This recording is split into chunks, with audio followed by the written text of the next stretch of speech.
수만 명의 무리가 주님 주변으로 몰려들었습니다. 이 와중에 주님은 내가 내 친구 너희에게 말하노니 4절에 그랬습니다.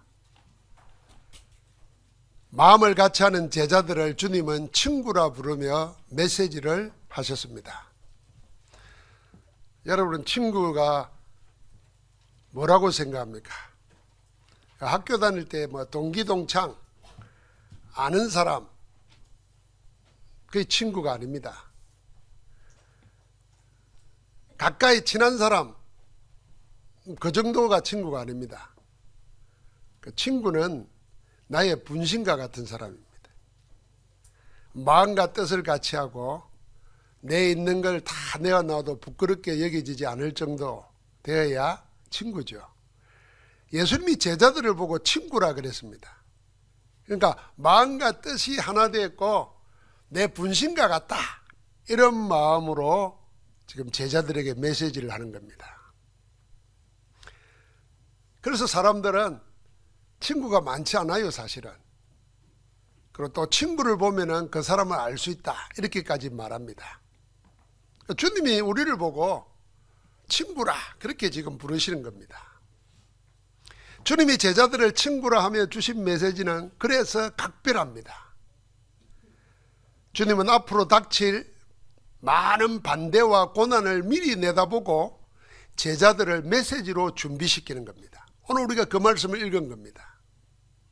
주님과 제자들에게는 바리새인들의 거친 반대와 위협이 다가오고 있었습니다.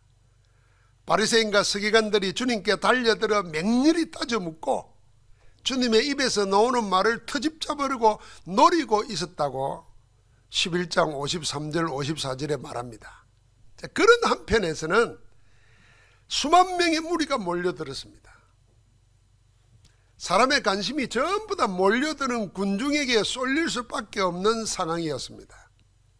그러나 주님은 그런 때에 수만 명의 무리가 아니라 마음과 뜻을 같이 하는 제자들을 친구라 하면서 제자들에게 관심을 집중했습니다. 그러니까 당연히 제자들의 관심도 주님과 주님의 하시는 메시지에 집중된 것입니다. 주님은 친구인 제자들에게 무슨 메시지로 앞으로 닥칠 고난과 어려움을 준비시킵니까? 그 첫 번째가 바리새인의 외식을 주의하라 그랬습니다. 주님이 친구인 제자들에게 하신 첫 번째 메시지는 바리새인의 누룩, 곧 외식을 주의하라 였습니다. 이 바리새인의 누룩이라는 말은 바리새인들이 하는 가르침이나 교훈을 말하는 겁니다. 그들의 가르침의 특징은 뭐냐면 한마디로 외식이라는 겁니다. 겉다르고 속다르다는 겁니다. 위선이라는 말이 더 친밀한 말입니다. 그들은 마치 해칠한 무덤 같아서 겉으로는 번지르한데 속에는 썩은 시체로 가득 차 있는 무덤과 같다는 겁니다. 겉으로는 옳게 보이는데 안으로는 외식과 불법으로 가득 차 있다고 주님이 지적했습니다. 바리새인의 외식, 곧 위선은 이런 겁니다. 바리새인들은 하나님이 원하시는 것보다는 사람들에게 보이는 것에 더 매달렸습니다. 하나님께 인정받기보다는 사람들의 인정을 받으려고 무진애를 썼습니다. 우리도 그러기 쉽죠. 하나님은 눈에 안 보이고, 우리 오늘 찬양도 하나님 앞에서 그랬는데 하나님 눈에 안 보이잖아요. 사람들은 눈에 보입니다. 그게 자연히 관심이 보이는 사람들 앞에 보이려고 애를 쓰는 겁니다. 바리새인이 그랬어요. 바리새인들은 속에는 악독과 탐심을 가득 품고는 겉으로는 경건의 모양을 갖추고 그 속을 감추고 다녔습니다. 교리적으로는 부활도 인정하고 내세도 인정하고 성령도 인정하지만은 실상은 무시하고 육신적인 것에 더 관심을 가졌습니다. 그래서 길을 다녀도 많은 사람들이 다니는 시장 다니고 많은 사람들이 모이는 회당에 다니면서 자기를 나타내고 인사받는 걸 좋아했다 그랬습니다. 자연히 그러니까 겉다르고 속다른 위선적인 삶을 살게 됩니다. 주님은 그런 바리새인들의 외식은 결국은 다 드러나고 알려지게 되어 있다는 겁니다. 어두운 데서 말한 것은 강명한 데서 들리고 골방에 귀에 대고 속삭인 것은 지붕 위에서 전파된다 했습니다. 이처럼 사람의 모든 것은 하느님 앞에서 다 드러나게 되어 있습니다. 그러니 애써 자기를 감추려고 포장하거나 드러내려고 가장하지 말라는 겁니다. 하느님 앞에서는 감출 것도 꾸밀 것도 없다는 겁니다. 그러니 나의 친구인 제자들아, 너희는 바리새인들처럼 결국에 다 드러나고 말 것을 감추고 꾸미려고 애쓰지 말고 그 시간에 너희는 하느님 앞에서 자신을 다 쏟으라 하는 겁니다.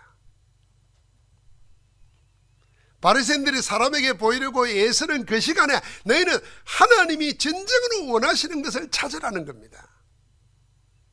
바리새인들처럼 사람의 인정을 받으려고 의식하지 말고 너희는 한 분 하나님의 인정을 받으라, 그렇게 말하는 겁니다. 그렇습니다.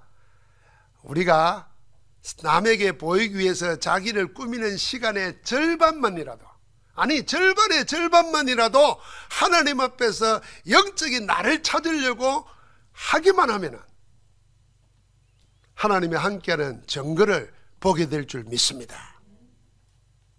우리는 남 의식하고 나 꾸미려고 얼마나 시간 들이고 노력합니까?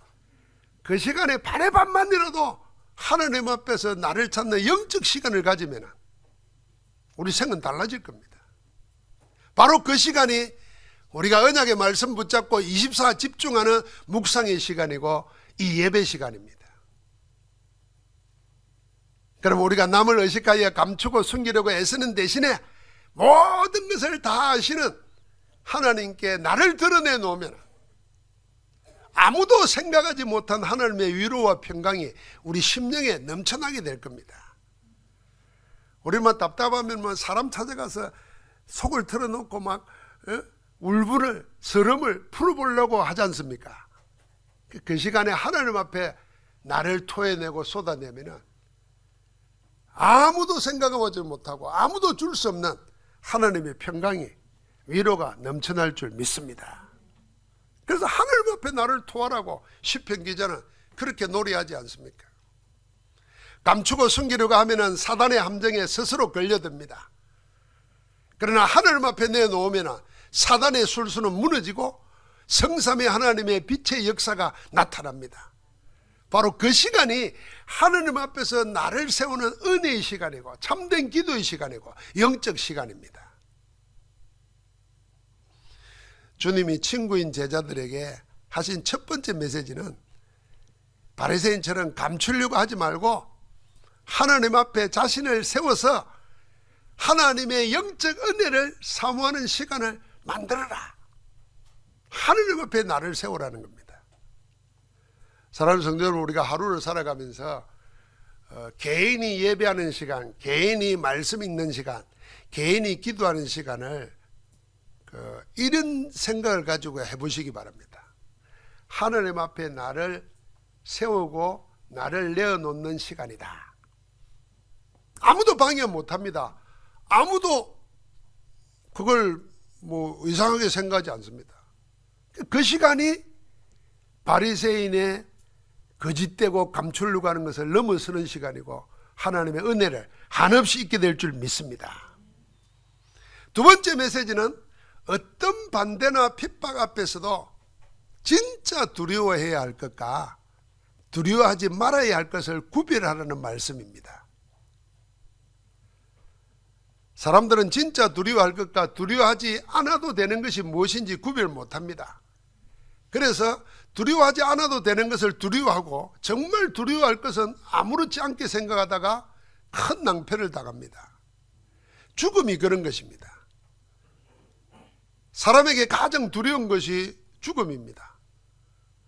어쩌면 죽음보다도 죽을 것 같은 상황이 더 두렵습니다. 실제로는 죽지도 망하지도 않는데 그 상황 자체가 꼭 망할 것 같고 죽을 것 같으면 못 견딥니다. 그 두려움 때문에 적당히 핑계를 대고 상황과 타협하고 불신앙에 무릎 꿇고 항복합니다. 이걸 잘 아는 사단은 죽음의 세력을 가지고 죽기를 무서워하는 인생을 일평생 종노릇하게 만든다고 히브리서 2장 14절 15절에 말하고 있어요. 그러니까 사람들이 망할 것 같고 죽을 것 같은 두려움 때문에, 그걸 성경 뭐라 그래요? 사단이 그걸 딱 어떻게 하면 쉽게 말하면 멱살을 잡고 끌고 가는 겁니다.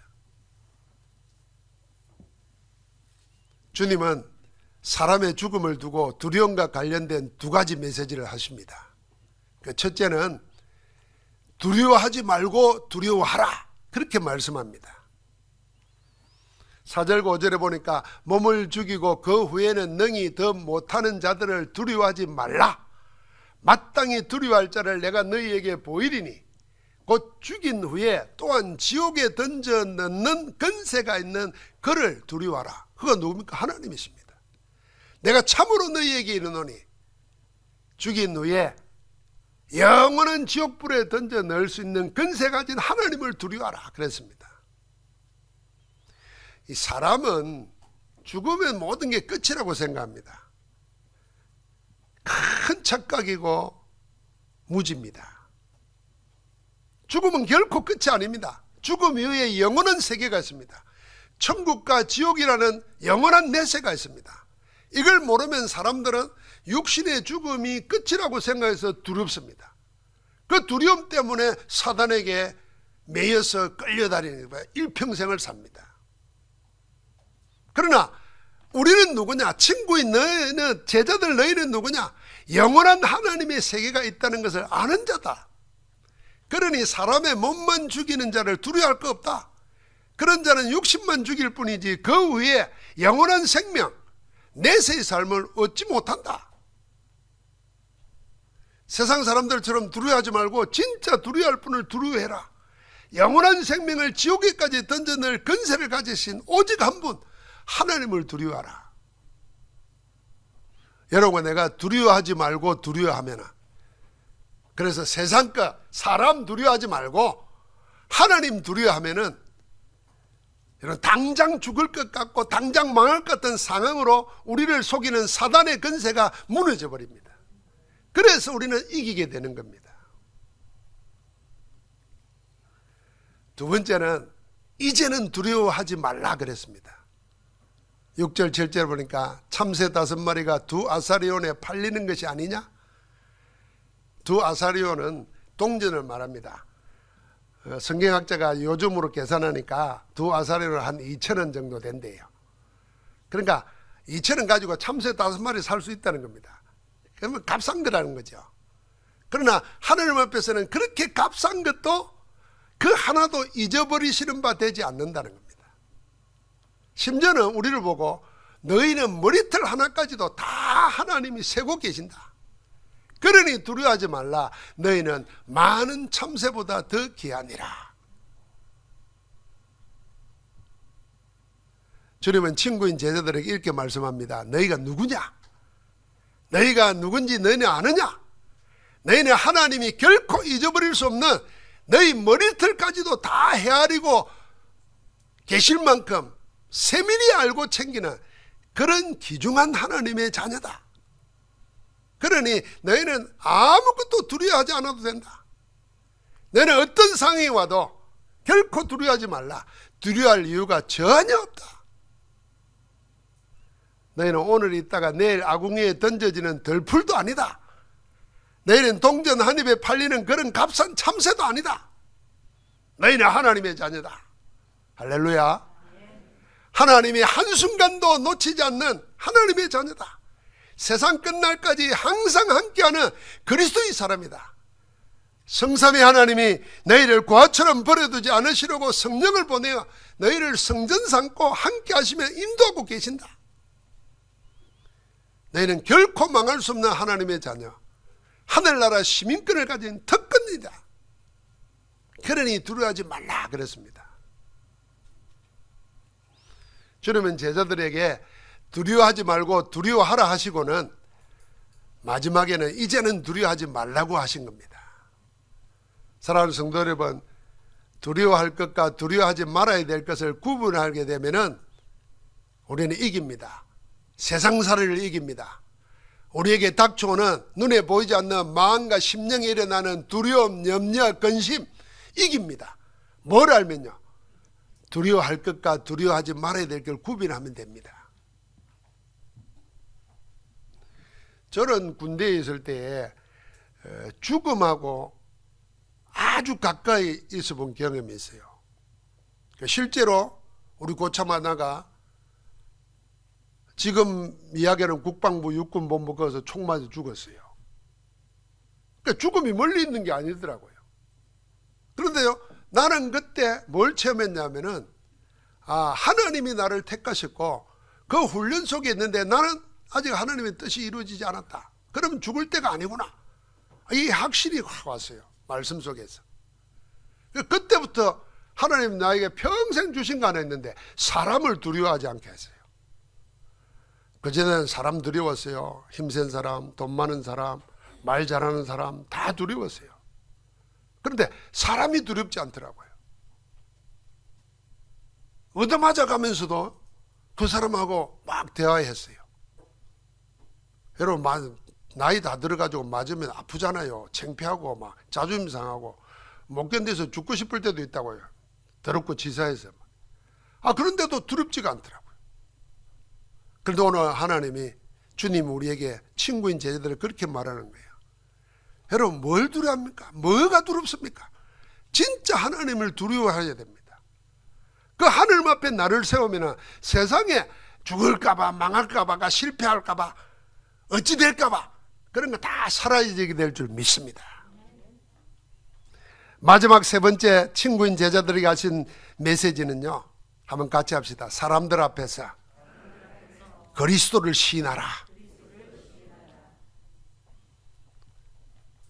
인생의 모든 키는요, 사람들 앞에서 그리스도를 어떻게 할 것이냐, 여기에 대한 답을 가진 자가 인생 승리합니다. 그래서 주님이 물었잖아요. 사람들이 나를 누구나 하느냐 묻고는 주님이 너희는 나를 누구나 하느냐 그렇게 물었어요.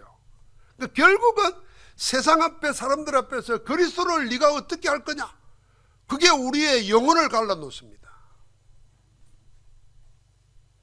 주님이 세 가지를 나누어 말했습니다. 8절과 9절에 보니까 첫 번째가 뭐냐면, 누구든지 사람 앞에서 나를 시인하면 나도 그를 하나님의 사자들 앞에서 시인할 것이다. 그러나 만약에 사람들 앞에서 나를 부인하면 나도 하나님의 사자들 앞에서 부인할 것이다. 이 말씀은 어려움이나 곤란한 일을 당할 그런 상황에 부딪히면은 그 사람들 앞에서 그리스도를 시인하라는 것입니다. 공개적으로 그리스도를 시인하는 일을 망설이지 말라는 것입니다. 그러면 그리스도께서 하나님의 천사들 앞에서 우리를 시인한다는 것입니다. 주님께서 그리스도를 시인하는 그 사람을 주의 천군 천사 앞에서 정인으로 세우시겠다는 말씀입니다. 사랑하는 성도 여러분, 무슨 일을 만나든지 항상 사람들 앞에서 예수가 그리스도 모든 문제의 해결자이심을 시인하고 선포하시기 바랍니다. 그때 어떤 일이 생깁니까? 주님께서 하늘의 사자들 앞에서 너를 시인할 거다 그랬잖아요. 하느님 나라의 일이 일어나는 것입니다. 자, 내게 어려움이 옵니다. 내게 두려운 일이 옵니다. 그때 뭐 하라고요? 그리스도를 시인하시기 바랍니다. 이 문제를 해결하실 일은 그리스도시다. 그분이 내 안에 나와 함께 하신다. 주는 그리스도시요 살아계신 하나님의 아들이십니다. 시인하는 겁니다. 그때 하나님이 우리를 어디 앞에서요? 주의 천군 천사들 앞에서 시인한다 그 말입니다.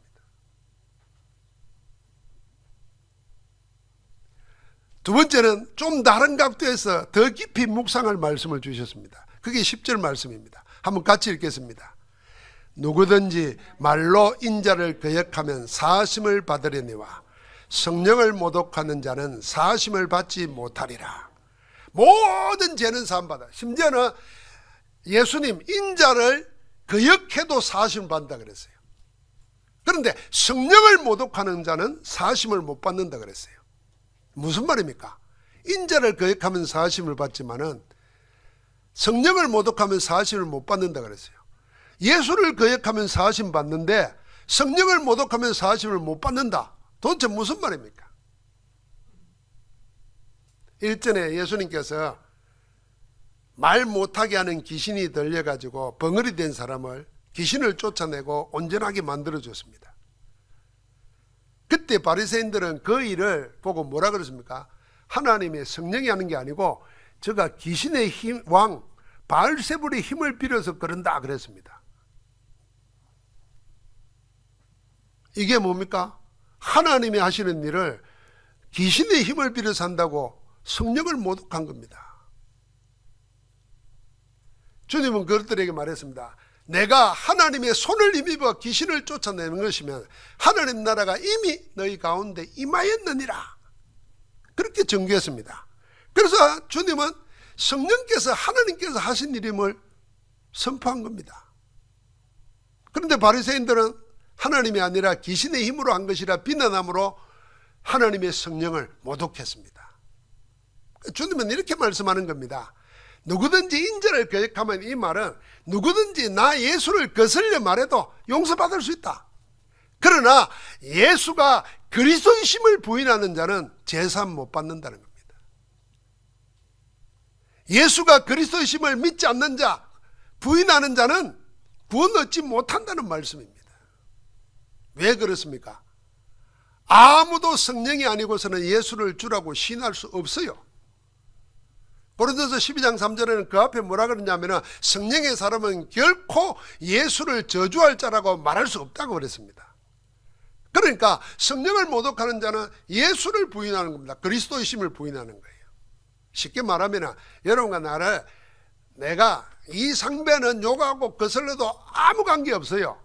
그런데 이상배 목사가 하는 말이나 예배나 이걸 거역하면 그건 문제 삼겠다는 겁니다. 예수님이 그 말이에요. 인자 나 그래 침뱉고 욕하고 마음대로 해라 괜찮다. 그러나 성령을 모욕한다. 예수가 그리스도이심을, 예수가 그리스도로서 하시는 사역을 그걸 부인하면 그건 사함 못 받는다는 겁니다. 여러분, 그래서 세상 사람들이, 특별히 영어권에 있는 사람들이 복음이 사라지고 나니까 자기 한해든지 남 욕하든지 할 때 전부 다 God 그러고 지저스 크라이스트 그러고 막 욕을 합니다. 그래도 다 살아남잖아요. 그러나 예수가 그리스도라는 걸 인정 못하면 구원 못 받아요. 제사 못 받아요. 그래서 우리는 모든 자리에서 뭐 하라고요? 사람들 앞에서 나를 시인하면 그랬던 겁니다. 여러분, 사람들 앞에서, 그 말은 꼭 사람들 앞에서 전도하라 그 말뿐만 아니에요. 여러분과 나에게 실제로 어려움이 왔어요. 실존적으로 굉장히 괴로운 문제가 왔어요. 영적 문제가 왔어요. 그때도 사람들 앞에서, 내 앞에서 뭐 하라고요? 예수가 그리스도 모든 문제 해결하셨다고 시인하는 겁니다. 그게 믿음의 고백이요, 그게 흑암을 끊는 것인 줄 믿습니다. 그러므로 우리는 항상 성령이 하시는 일, 예수가 그리스도이심을 예배로 찬양하고 복음 전도로 전가하는 것입니다. 그때마다 사단과 죄와 저주, 지옥의 흑암에서 해방되고 하나님 안에서 자유하는 제3의 은혜와 축복이 우리에게 넘쳐나게 될 것입니다. 세 번째는요, 너희가 어떤 상황이나 처지에 있더라도 하나님의 성령은 너희와 항상 함께하며 너희가 무엇을 어떻게 해야 될지도 다 알게 하며 인도할 것이다. 그러니 아무것도 염려하지 말라 그랬습니다.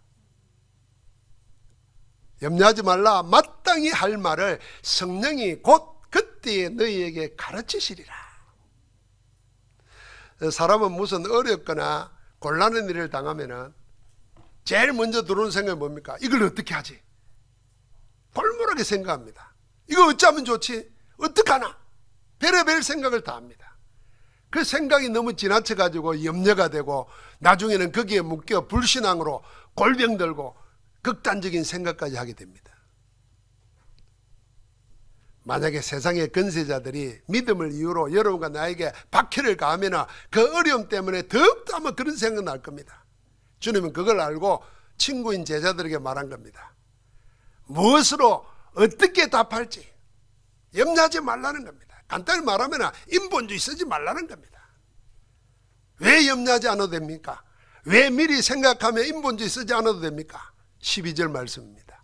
마땅히 할 말을 성령이 곧 그때에 사람들 앞에 잡혀갈 때, 어려움 당할 때, 그리스도를 말해야 될 그때 너희에게 가르칠 것이다. 누가요? 성령이. 어떻게 해요? 마땅히 할 말을. 그러니까 여러분과 나는요, 기도 가운데 말씀 붙잡고 24 집중해서 기도하고 있으면요, 뭔 말을 각본 안 써도 됩니다. 하나님이 필요한 말을 필요한 때에 필요하게 해주실 줄 믿습니다. 그게 그 사람에게 딱 맞는 말을 준다는 겁니다. 성령께서 다 하시고 여러분과 나를 인도하고 계십니다. 주님은 곤란한 일을 만나거든 우리 보고 인본주의 쓰지 말라는 겁니다. 합니다. 우리를 다 아시는 성령의 인도 받으라고 하시는 겁니다. 그럼 우리는 어떻게 성령 인도 받습니까? 어떻게 무엇으로 성령의 가르치심을 받을 수 있습니까? 주님은 보혜사 성령이 오시면 내가 너희에게 말하고 가르친 모든 것을 생각나게 하실 것이라고 요한복음 14장 26절에 말씀해 놓았습니다.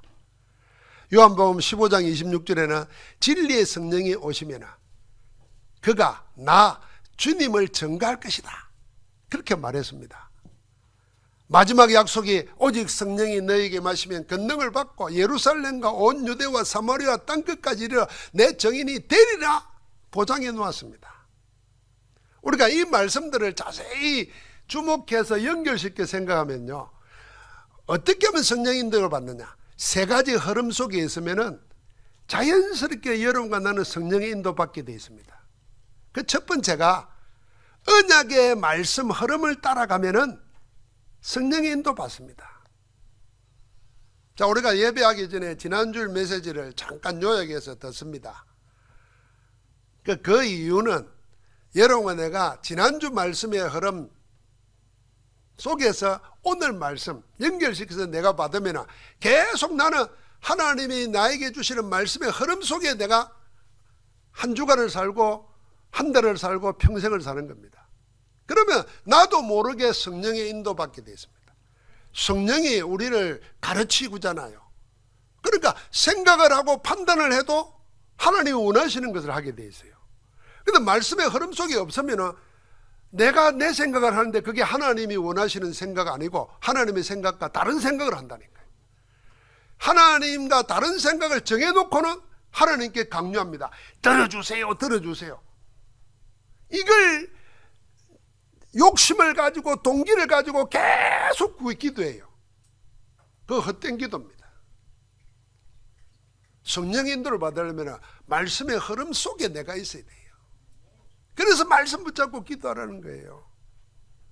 여러분, 우리 신앙생활 잘못하면요, 천주교식으로 합니다. 더 잘못하면요, 유교식으로 합니다. 더 잘못하면 불교식으로 합니다. 더 잘못하면 무당에게 가는 식으로 합니다. 하나님이 내게 주시는 원함과 말씀은 하나도 없으면서 시키는 대로 한다니까. 시키는 대로. 그걸 붙잡고 망하는 길로 갑니다. 하나님은 그렇게 하지 않습니다. 그래서 성경을 주셨고 성경을 하나님의 말씀으로 붙잡을 때 성령이 역사하셔서 우리의 마음과 생각을 주장하는 것입니다. 두 번째는요, 기도 응답의 흐름을 따라가면 성령인도 받게 되어 있습니다. 자, 말씀 붙잡고 기도하니까 여러분과 내 마음의 생각 속에 일어나는 게 있어요. 그게 응답입니다. 문제가 해결되는 응답은 자연적으로 일어납니다. 심지어는요, 말씀의 흐름 속에 있다 보면은 문제가 안 일어납니다. 그게 더 좋잖아요. 문제가 안 일어나는 게 아니라 하나님이 새로운 일을 자꾸 이끌어 가시니까 문제보다도 응답의 축복이 자꾸 옵니다. 그러니까 기도 응답의 흐름 따라가면 성령 인도 속에 있는 거예요. 세 번째는요, 그래서 복음 증거 흐름 속에 있으면, 전도 흐름 속에 있으면 성령의 세밀한 인도를 받습니다. 성령이 너에게 마시면 권능을 받고 땅끝까지 정인되리라 그랬잖아요. 이 세 가지 흐름 속에 있으면 여러분과 내가 어떤 반대 위협이 있어도 염려할 거 없다는 겁니다. 사실은 제가 말씀 붙잡고 늘 기도하다가요, 예수님이 제자들 내보내면서 어려움 당할 걸 얘기했어요. 잡혀갈 것도 이야기했어요. 그러면서 뭐라 하면, 그때 잡혀갈 때 뭘 말할까, 뭘 어떻게 할까 생각하지 말라는 이 말에 저는 큰 도전을 받았어요. 우리는 어려움 당하면 자꾸 뭘 하려고 그러잖아요. 어쩌면 좋지, 어떻게 할지. 어디 가서 못 물어보면 막 책을 뒤지기고, 그것도 안 되면 애를 쓰고, 이게 다 인본주의예요. 그거 다 열심히 사는 것처럼 보이지만 그거 다 불신앙이에요, 사실은. 주님 뭐라 그랬습니까? 너희 안에 계신 성령께서 그때 무슨 할 말을 너희 입에 주신다 그랬어요. 할렐루야. 말씀 붙잡으시기 바랍니다. 주님은 물이 수만 명이 몰려든 번잡한 상황 속에서 제자들을 나의 친구라 부르면서 미래를 대비하고 어떤 고난에서도 이길 수 있는 메시지를 주신 겁니다. 바리새인처럼 사람의 위선에 스스로 속지 말라. 오직 하나님과 하나님 나라의 일, 영적인 데 관심 가져라. 그러면 세상에 속임당하지 않는다 그랬습니다. 그래서 사랑하는 성도 여러분, 영적 시간을 회복해야 됩니다. 영적 시간을 정하세요. 하나님과 나만의 시간을. 두 번째는 두려워할 것, 두려워하지 말아야 될 걸 구별해서 사람 두려워하지 말고, 세상 두려워하지 말고, 사단 두려워하지 말고, 이미 그리스도께서 승리하셨으니까 우리의 영혼을 책임지고 있는 하나님 앞에 나를 세우는 겁니다. 마지막 세 번째는 어떤 상황, 어떤 어려움 와도 그리스도 시인하면 됩니다. 예수가 그리스도 선포하시기 바랍니다. 모든 문제 해결하셨다. 사람들 앞에 선포하는 겁니다. 그러면 하나님의 성령께서 여러분과 나를 세밀하게 인도하여서 항상 승리하는 자리에 있게 하실 줄 믿습니다. 사랑하는 성도 여러분, 그리스도와 함께하는 친구 제자들처럼 성령의 인도 따라서 그리스도를 삶 속에 드러내면서 예수 그리스도 이름의 능력으로 복된 자리에 항상 있기를 우리 주님의 이름으로 축복합니다. 하나님 감사합니다. 친구라 부르시고 제자들에게 어떤 환경 문제 상황 속에서도 승리할 수 있는 답으로 말씀 주시니 감사합니다. 이 말씀을 오늘 우리가 언약으로 받습니다. 이 언약의 말씀으로 24시간 집중하는 가운데 말씀대로 성취하시는 하나님의 역사를 각각 볼 수 있도록 지금 역사하여 주옵소서. 예수 그리스도 이름으로 기도하옵나이다. 아멘.